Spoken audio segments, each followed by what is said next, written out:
Bonjour à tous. Autre temps, autre ton. Après plusieurs semaines de brouille diplomatique, suivies de déclarations enflammées de part et d'autre du détroit de Gibraltar, c'est désormais silence radio entre Rabat et Madrid. Début mai dernier, suite à de multiples actes hostiles de la part de l'Allemagne à l'égard des intérêts du Maroc, le Royaume a rappelé pour consultation son ambassadeur à Berlin. Faut-il y voir un changement d'approche et de ton dans la politique diplomatique du Maroc? Comment l'expliquer? C'est notre sujet des décodeurs ce matin. Et nos décodeurs ce matin avec nous au studio, Fatem Zahra Touabi, bonjour. Bonjour Hajar, bonjour Monsieur Kerdodi. Vous êtes doctorante en relations internationales et secrétaire générale du Centre international de diplomatie. Avec nous également Jawad Kerdodi, bonjour.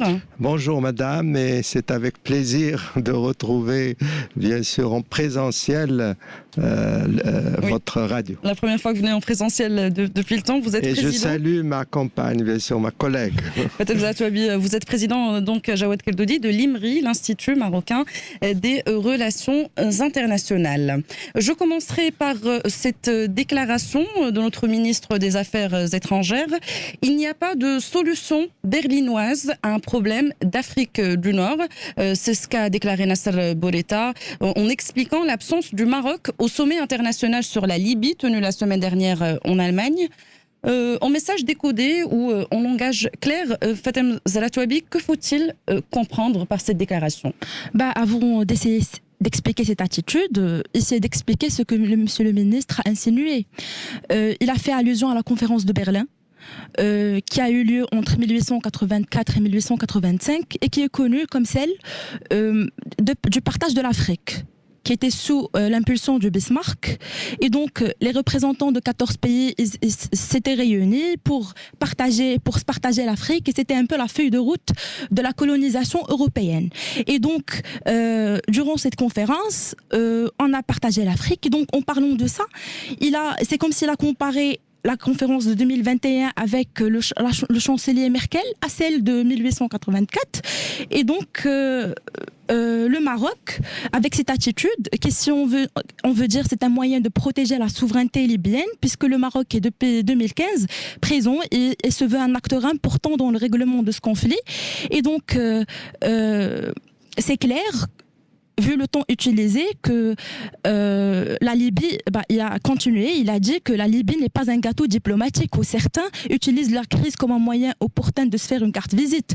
Mais aussi, il faut dire que cette réaction n'est que le résultat d'une tension qui a commencé déjà depuis janvier 2020, puisque le Maroc n'a pas été invité à la première conférence, alors que normalement c'était la seule puissance au niveau régional qui s'était imposée comme seule puissance dynamique en faveur d'une réconciliation libyo-libyenne.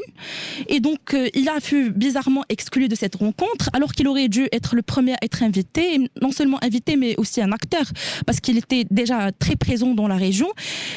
Son rôle s'est vu nié, et par riposte, on a décidé de ne pas assister à la deuxième. Et donc, voilà. Si Jawad Kerdodi, qu'est-ce qu'il faudrait comprendre par cette déclaration de Nasser Bourita? Alors d'abord, comme a dit ma collègue, c'est une déclaration de dépit vis-à-vis de l'Allemagne qui, il faut le dire, ces dernières années, et je voudrais rappeler rapidement une réaction négative de l'Allemagne après l'accord d'Abraham du 10 décembre 2020, et en plus le représentant de l'Allemagne à l'ONU a demandé une réunion du Conseil de sécurité de l'ONU sur cette question de marocanisation. Comme a dit ma collègue, le Maroc n'a pas été invité à la première conférence de Berlin, alors qu'il s'est beaucoup impliqué dans cette question. Il y a eu presque une dizaine de rencontres au Maroc sur cette question. Il y a aussi le drapeau de la Raste qui a été hissé le 27 janvier 2021 devant le Parlement régional allemand de Brême. Et puis, il y a eu ce comportement vis-à-vis de Mohamed Hajib, qui a été condamné à 10 ans de prison et qui, après son retour d'Allemagne, mène une campagne calomnieuse sur le Maroc. Donc ça, si vous voulez, c'est des griefs. Et c'est vrai aussi, donc ça manque le dépit du Maroc vis-à-vis de l'Allemagne. Et aussi, et je crois que c'est l'argument aussi très important, c'est que la Libye, faisant partie de l'Afrique du Nord et de l'UMA, on ne le cite pas suffisamment, l'Union du Maghreb arabe, c'est les 5 pays, Mauritanie, Maroc, Algérie, Tunisie et Libye. Et donc, il est tout à fait normal que ça soit d'abord et en priorité les pays voisins qui essayent de trouver une solution à ce problème libyen. En rappelant que c'est au Maroc qu'a été signé l'accord de Srerat qui, pour l'ONU, je cite, c'est l'unique cadre international reconnaissant la situation de la Libye. Maintenant, juste en termes de communication diplomatique, quand le Maroc a rappelé son ambassadeur, il n'a pas spécifié quel est le problème, Fatem Zahra Touabi. Il n'a pas cité justement tout ce que vous venez de citer, tous ces actes hostiles au Maroc. Oui, mais on peut facilement comprendre que c'était à cause de ça, essentiellement parce que c'était juste après que l'Allemagne, d'avoir été le seul pays à demander une réunion d'urgence au Conseil de sécurité sur la question du Sahara. Donc c'était juste après. Donc c'est facile de, oui. Oui. Je crois que c'est une réaction tout à fait normale. Alors, le Maroc a ouvert plusieurs fronts diplomatiques en même temps. On rappelle le bras de fer avec l'Espagne, et puis ce changement de ton face à Berlin. Jawad Khaldoudi, peut-on confirmer aujourd'hui, affirmer un changement d'approche dans la politique diplomatique du Maroc? Absolument. Alors, on peut noter un changement dans la politique étrangère du Maroc depuis l'avènement de Sa Majesté le roi Mohamed VI. Et j'ai essayé d'analyser un petit peu cette nouvelle politique étrangère et je suis arrivé à 3 axes fondamentaux. Le premier, c'est la diversification. Le second axe, c'est bien sûr la question du Sahara, ça c'est très important. Et le troisième, c'est la fermeté. C'est-à-dire que maintenant, le Maroc ne se laisse pas faire et chaque fois que les intérêts du pays sont menacés, le Maroc ne se contente pas de paroles, mais d'actes, comme par exemple rompre toute relation avec l'ambassade du pays. D'ailleurs, c'est ce qui s'est passé pour l'Allemagne. Le 1er mars 2021, il y a eu une décision de ne plus avoir de relation avec l'ambassade d'Allemagne et aussi le rapatriement de notre ambassadeur. Donc, diversification. Quand vous parlez de diversification, vous parlez de quoi? Alors, quand je parle de diversification, je parle de l'idée que, bien sûr, nos relations avec l'Union européenne sont importantes. 2/3 de notre commerce extérieur se fait avec... Mais le Maroc doit diversifier sa politique étrangère, c'est-à-dire tout en maintenant, attention, je ne suis pas contre les relations Maroc-Union, au contraire, je suis pour les consolider encore davantage. Mais il faut diversifier. Alors, vers où? D'abord vers l'Afrique subsaharienne. On peut dire que depuis l'avènement de Sa Majesté Mohamed VI, c'est une priorité. Il y a eu plus de 50 visites du souverain dans ces pays-là, avec des investissements partout, dans tous les domaines, etc. Et donc le Maroc, d'ailleurs, est maintenant considéré comme la porte d'entrée vers l'Afrique. Donc, première diversification sur l'Afrique subsaharienne, sur les États-Unis. avec l'accord donc Maroc-Israël. Ça aussi, on peut considérer, c'est une diversification vers Israël. Bon, évidemment, on peut discuter de cela, mais c'est une diversification. Et aussi une fermeté, comme je l'ai dit, chaque fois que les intérêts vitaux du Maroc sont en cause, et notamment nos provinces du Sud. Fatem Salatouabi, Jawad Khaldoudi est revenu un peu en arrière, mais peut-on parler d'un changement de ton juste ces derniers mois en fait? Oui, force est de constater qu'il y a un changement de cap majeur qui fait du Royaume un acteur international sûr de ses atouts. Et je vais revenir sur ce point d'atouts après, mais en général, en connaissant nos atouts, en prenant conscience de nos forces, ça finit par nous donner de la valeur. On se respecte, on se fait respecter. C'est le cas aussi dans les relations internationales. Donc, le Maroc a désormais, comme a dit M. Jawed, a des positions fermes, tranchées, utilisant avec intelligence et subtilité le soft power. C'est normal parce que le Maroc est le pays le plus stable de la région. On a beaucoup travaillé, donc la politique de la chaise vide et jeter des fleurs n'a pas servi à grand chose. Et donc, vous pensez à l'Union africaine en parlant de ça? Et donc là, devant tous ces progrès, la multitude de partenaires, et on a beaucoup de partenaires, mais il faut au bout d'un moment filtrer. C'est normal qu'on va avoir des tons qui sont un peu différents parce qu'il est temps de se faire remarquer, de défendre ses intérêts de façon directe. Pour les Francs, ça me rappelle aussi une citation de Voltaire, pardonnez-moi si je me trompe, Dieu, gardez-moi de mes amis, mais mes ennemis, je m'en charge. Et donc, à quoi bon avoir beaucoup de partenaires si à chaque fois, quand on a besoin d'eux, ils ne sont pas présents, et ils ne sont pas présents pour porter notre voix dans les concerts internationaux. Donc, au bout d'un moment, il faut choisir son camp, c'est un pack, c'est à prendre ou à laisser. On ne peut pas être quand il s'agit de coopération économique, on est présent, quand il s'agit de questions qui est importante pour les pays, on n'est pas présent, donc c'est tout à fait normal qu'il y ait un changement de temps. Vous avez parlé d'atouts et de force du Maroc qui le place dans cette carte internationale. Maintenant, comme a dit Jawad Khaldoudi, il est important tout de même de garder des relations et de consolider les relations avec l'Union européenne, qui est notre principal partenaire commercial, justement. Oui, mais ça me rappelle un discours de Sa Majesté en 2016 à Riyad, lorsqu'il avait affirmé que la nouvelle approche du Maroc en matière d'alliance stratégique, tout en préservant ses relations stratégiques, et là je veux dire bien l'Union européenne qui sont des amis soi-disant traditionnels au Maroc, mais il cherche à diversifier ses partenaires, tant au niveau géopolitique qu'au niveau économique. Et donc, on a des relations très avancées qu'on a maintenant avec la Chine, et on a vu les fruits avec, par exemple, le vaccin du Covid. On a eu le vaccin avant, c'était le premier pays d'Afrique qui a eu le vaccin. Donc, voilà. Et donc, diversifier, c'est aussi, par exemple, là, je veux aussi illustrer avec l'exemple de la Russie. Nos mandarines sont exportées en Russie plus peut-être que dans l'Union européenne. Donc, voilà. Parce qu'il y avait beaucoup de barrières non tarifaires, justement. Il y avait un problème là-dessus.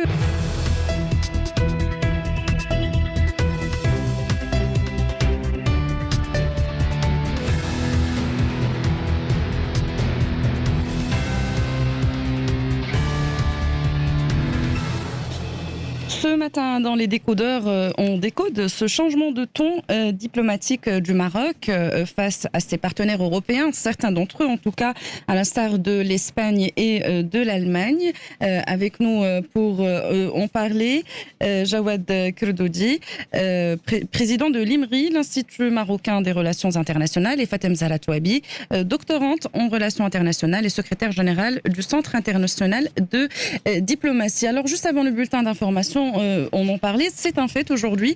Le Maroc a bien changé son approche diplomatique, et Jawad Khaldoudi, on se posait la question, est-ce que aujourd'hui cette nouvelle approche donne des résultats, donne des fruits? Votre question est pertinente parce que toute politique, qu'elle soit intérieure ou extérieure, doit se faire dans l'intérêt du pays. Alors je vais donner quelques exemples. Par exemple, le fait que le Maroc a enlevé sa confiance à Christophe Arros, Christophe Arros a été changé par un autre envoyé spécial. Envoyé spécial de l'ONU pour le dossier du Sahara, juste pour préciser pour nos auditeurs. Oui. D'autre part, suite à la protestation véhémente, et je voudrais souligner le rôle du représentant du Maroc à l'ONU, M. Hillel, un rôle extrêmement efficace et aussi très ferme. Donc, ça suit la politique générale.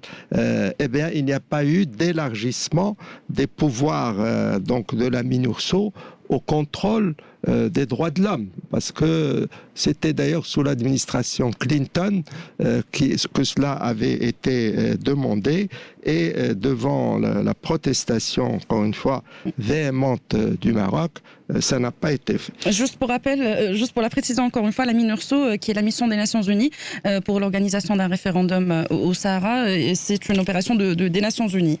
Merci de préciser effectivement pour nos auditeurs. Alors il y a un cas peut-être un peu plus anecdotique, c'est le directeur général de la surveillance du territoire, M.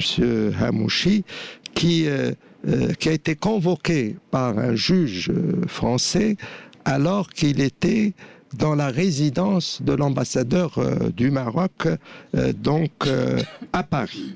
Et d'abord, c'est contraire à tous les usages diplomatiques.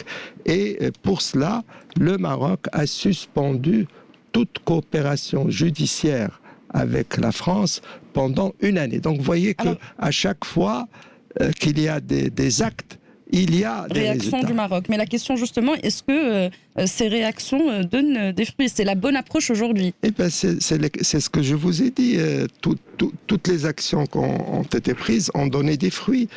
Par exemple, le directeur général de la surveillance du territoire a non seulement été décoré par la France, mais aussi par l'Allemagne. Donc ça veut dire qu'ils reconnaissent qu'ils ont fait une faute. Je termine.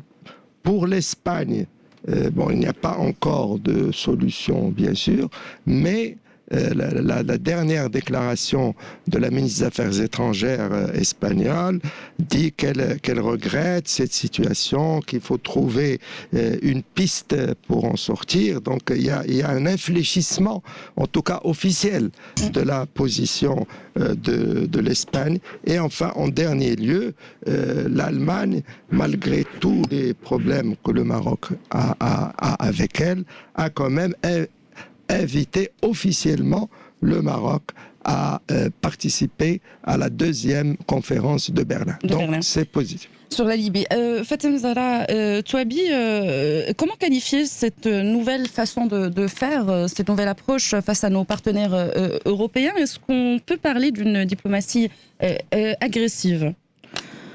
Agressive, non. Je ne pense pas qu'elle soit agressive. Mais je pense que, pour le Maroc et pour tout citoyen marocain, on ne badine pas avec la question nationale. Ça, on est d'accord. Donc, c'est une question sacrée, portée par tout le monde, et donc, on ne pardonnera rien qui toucherait à cette question. Et donc, toutes ces avancées, il faut se féliciter de ces acquis, parce qu'au bout d'un moment, comme j'avais dit, lorsqu'on se rend compte qu'on a des atouts, c'est qu'on commence vraiment à avoir de l'effet. Et donc, il faut se féliciter des acquis, notamment la reconnaissance américaine, et ça, je parle aussi de ce soutien et de pays qui de plus en plus soutiennent la marocanité du Sahara. Et donc, je pense que cette diplomatie et cette nouvelle diplomatie, on voit déjà les fruits, et je pense qu'on va en voir encore plus. Donc, Et que cherche Rabat, que dit Rabat à ses partenaires avec ce changement de ton diplomatique? On veut dire qu'on est présent, qu'on est un État souverain, et qu'on sait défendre nos intérêts de façon directe. Et donc, on sait, lorsqu'on veut, notre question nationale est placée à priorité numéro 1, donc on sait la défendre. Jawad Keldoudi, Rabat cherche plus de fermeté, de clarté dans la position de ses partenaires européens, notamment ceux qu'on a évoqués. Non, alors comme déjà dit, c'est pas une politique agressive, c'est une politique de fermeté pour expliquer à nos partenaires la portée de la question du Sahara. Peut-être qu'ils ne saisissent pas pleinement le fait, d'ailleurs, un haut responsable avait dit que la question du Sahara est une question de survie pour le Maroc. C'est un peu exagéré, mais c'est vrai. Et je vais très rapidement vous expliquer pourquoi. D'abord, le Sahara, nous appartient d'une façon historique. Ça a été quand même prévu. Donc la légitimité de notre revendication du Sahara. En plus, c'est un tiers du territoire. Il ne faut pas l'oublier. Il faut aussi mentionner les milliards de dirhams que le Maroc a dépensés dans les provinces du Sud depuis 1975 à maintenant, parce qu'il n'y avait rien lorsque les Espagnols sont partis. Et maintenant, moi je suis allé plusieurs fois à Laayoune, à Dakhla, c'est vraiment un développement considérable. Et puis, sur le plan géopolitique, à Dieu ne plaise, et je pense que ça se fera jamais, si il y a une république arabe sahraoui, comme ils disent, au sud du Maroc, notre pays serait encerclé à la fois à l'est par l'Algérie et au sud par cette république, et ça nous couperait de l'Afrique subsaharienne. Vous voyez, donc c'est des questions très très importantes, et c'est pour cela que le Maroc utilise toute son énergie pour faire comprendre à nos partenaires, c'est un problème de survie. Et qu'est-ce qu'il attend de ses partenaires, justement? Alors, on a très bonne question aussi. Alors, il y a trois choses. Il y a ce qui nous est le plus favorable, c'est la reconnaissance de la marocanité de son Sahara. C'est le cas justement des États-Unis et de Donald Trump, et ça n'a pas Biden n'a pas changé cette position, et donc c'est un acquis considérable. Il ne faut pas oublier que les États-Unis, c'est la première puissance économique, militaire, diplomatique et tout ça. Ça, c'est la première chose. Mm-hmm. Alors, pardon, votre question, pardon. Oui, c'était justement que cherche. Je continue si vous permettez. Alors, la première, c'est la reconnaissance. La deuxième, c'est la reconnaissance du plan d'autonomie qui a été présenté par le Maroc à l'ONU en 2007. Je rappelle nos auditeurs que c'est un gouvernement sahraoui, une assemblée sahraoui, mais sous souveraineté marocaine. Et le dernier point, oui. Vous voyez qu'on n'est pas très... On donne plusieurs possibilités à nos partenaires. Le dernier point, c'est la neutralité, c'est-à-dire... et d'ailleurs, beaucoup de pays, notamment, disent que c'est une question qui est du ressort de l'ONU, donc on la laisse aux Nations Unies. Et donc, ce qu'on a reproché, et je termine, à l'Allemagne, c'est que si elle était restée comme la France, par exemple, la France reconnaît quand même le plan d'autonomie. Mais enfin, disons qu'elle ait dit tout simplement, c'est une affaire du côté de l'ONU, à ce moment-là, il n'y aurait pas eu tout ce différend avec le Maroc. Fatem Zahra Touabi, vous avez parlé justement de la reconnaissance des États-Unis de la souveraineté du Maroc sur le Sahara. Est-ce que ça explique en quelque sorte, en partie en tout cas, ce changement, et je ne parle pas de changement il y a quelques années, mais ces derniers mois, de cette diplomatie marocaine, de cette approche diplomatique marocaine? Tout début, je voudrais juste attirer votre attention que les États-Unis ont réaffirmé hier encore qu'il n'y a aucun changement dans leur position reconnaissant la souveraineté du Sahara, et que cela demeure la position de l'administration du président Biden. Qui a reconnu... oui, ça a été indiqué par le porte-parole du département d'État, Ned Price, hier lors de son point de presse. Donc il y a une continuité de la décision. Les États-Unis reconnaissent la marocanité du Sahara, et cela restera inchangé avec Biden. Parce qu'il y avait beaucoup de questions, d'interrogations. Il a en fin de compte il a répondu sur ça hier, et donc on en finit une fois pour toutes. Pas la peine de se redemander encore une fois si les États-Unis vont continuer à reconnaître ça. C'est un acquis aujourd'hui. Oui. C'est un acquis, il faut se féliciter parce que c'est le résultat d'un travail de plusieurs années justement. Et donc cette position, oui, parce qu'on commence à récolter les fruits du travail qu'on avait fait. On a beaucoup plus de pays, c'est pas uniquement les États-Unis en décembre dernier, mais beaucoup plus de pays qui reconnaissent. Il y a ceux qui ont changé leur position, qui étaient en faveur à la race, et là maintenant ils sont en faveur de la marocanité du Sahara et à la solution sous l'égide de l'ONU. Donc oui, donc c'est tout à fait normal qu'on aille un changement et que ce changement soit parce que c'est notre question nationale, c'est notre première priorité. On est en train de verser des millions de dollars chaque année juste pour qu'on trouve une solution sous l'égide de l'ONU et la solution proposée par le Maroc justement. Et donc voilà. Oui. Donc la réponse est oui, cette reconnaissance américaine explique en partie ce changement de ton au Maroc et vous venez de nous le dire, donc ça vient d'être confirmé hier par l'administration de Biden. Jawad Kerdoudi, pour terminer, alors tout à l'heure on se posait la question, est-ce que ce changement de ton diplomatique donne des fruits aujourd'hui? Vous avez répondu oui, mais pour des affaires qui se sont passées il y a quelques années, la question aujourd'hui par rapport à ce qui se passe aujourd'hui, notamment ce bras de fer avec l'Espagne et l'Allemagne, la question se pose à moyen terme, si cette crise persiste, quelles conséquences sur le Maroc? Est-ce que le Maroc a les moyens de garder cette crise diplomatique à moyen terme? Alors, ce que nous avons obtenu maintenant, c'est l'infléchissement quand même de la politique espagnole vis-à-vis de notre Sahara. Et effectivement, la ministre des Affaires étrangères, comme je l'ai dit tout à l'heure, a dit qu'elle regrettait, qu'elle ne pensait pas que ça allait avoir ses conséquences. Que ce n'était pas voulu par l'Espagne. Voilà, qu'elle est disposée à toute initiative, de soutenir toute initiative du Maroc. Donc il y a un infléchissement jusqu'à maintenant. Pour l'Allemagne, eh ben, elle a quand même, vous allez me dire c'est pas très important, mais elle a quand même invité le Maroc à la deuxième conférence de Berlin. Si on n'avait pas réagi comme cela, elle nous aurait pas invités à la deuxième conférence. Donc vous voyez que chaque fois qu'il y a un acte concret, il y a un résultat. Alors maintenant, pour l'avenir, je suis d'accord avec vous, on ne peut pas éternellement avoir des problèmes avec deux puissances importantes. J'insiste là-dessus. Je vous donne un exemple. Par exemple, le Maroc a rompu ses relations avec l'Iran. Bon, vous savez pour quelle raison? Bon, ça n'a pas beaucoup d'importance parce que les relations entre le Maroc et l'Iran économiques sont très faibles.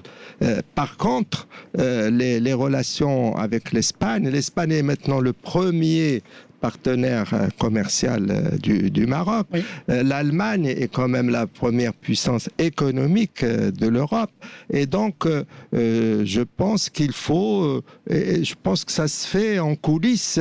On ne connaît pas tout, bien sûr. Mais je pense qu'on discute pour qu'il y ait un rétablissement des relations avec ces deux grands pays, et je le souhaite aussi en tant que citoyen marocain, parce que, comme je l'ai dit, il y a 900 000 Marocains qui vivent en Espagne, également des milliers en Allemagne, il y a les relations économiques, donc il faudrait j'espère, le plus rapidement possible, trouver une piste de sortie.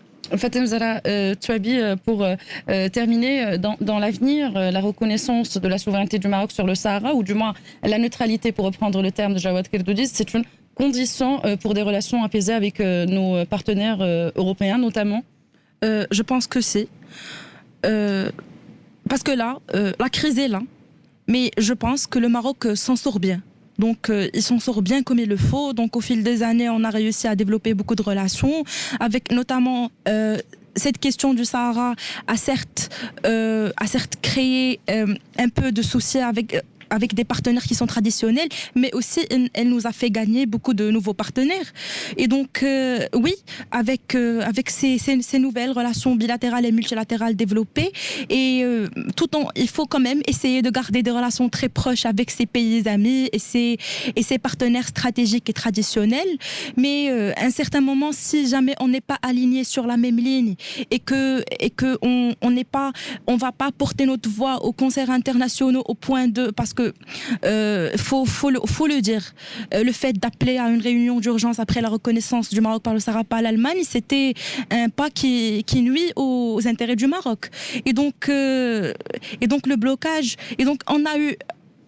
Écoutez, pour nos relations avec l'Union européenne, on a eu beaucoup de blocages, on a eu beaucoup de crises. Beaucoup de tensions ces dernières années. Oui, parce que c'est pas évident, surtout avec l'accord de pêche, avec l'accord, tout ce qui a relation avec l'agriculture, c'est un peu très difficile. Donc on a su avec nos diplomates régler ces problèmes et trouver des solutions. Donc on finira toujours par trouver des solutions, mais il faut être clair qu'il faut s'aligner avec le Maroc sur le point du Sahara, parce que c'est notre priorité numéro 1. Et donc on ne peut pas fournir beaucoup d'efforts pour en fin de compte être contré par nos amis. Donc voilà. Alors, pour résumer brièvement, même si on ne peut pas résumer en une minute tout ce que vous venez de dire, mais effectivement, c'est un fait, il y a un changement d'approche dans la politique diplomatique du Maroc, une position plus ferme et plus tranche, et donc c'est une politique diplomatique qui donne des fruits aujourd'hui, mais pour garder de bonnes relations, les partenaires européens doivent prendre des positions fermes vis-à-vis et claires par rapport au dossier du Sahara, soit la reconnaissance donc de la souveraineté du Maroc, ou du moins une neutralité dans ce dossier qui est du ressort des Nations Unies. J'espère que je n'ai rien oublié. Alors Fatem Zahra Touabi, doctorante en relations internationales, secrétaire générale du Centre international de diplomatie. Merci d'avoir été avec nous ce matin. Jawad Kerdoudi, président de l'IMRI, l'Institut marocain des relations internationales. Merci d'avoir répondu à nos questions ce matin. Merci aussi à vous d'avoir bien modéré ce... Merci. Merci également Youssef Routni à la réalisation, et bien sûr merci à vous d'être à l'écoute d'Atlantique Radio. Dans quelques minutes, vous retrouverez le bulletin d'information en arabe. Pour ma part, je vous souhaite une excellente journée et je vous dis à lundi.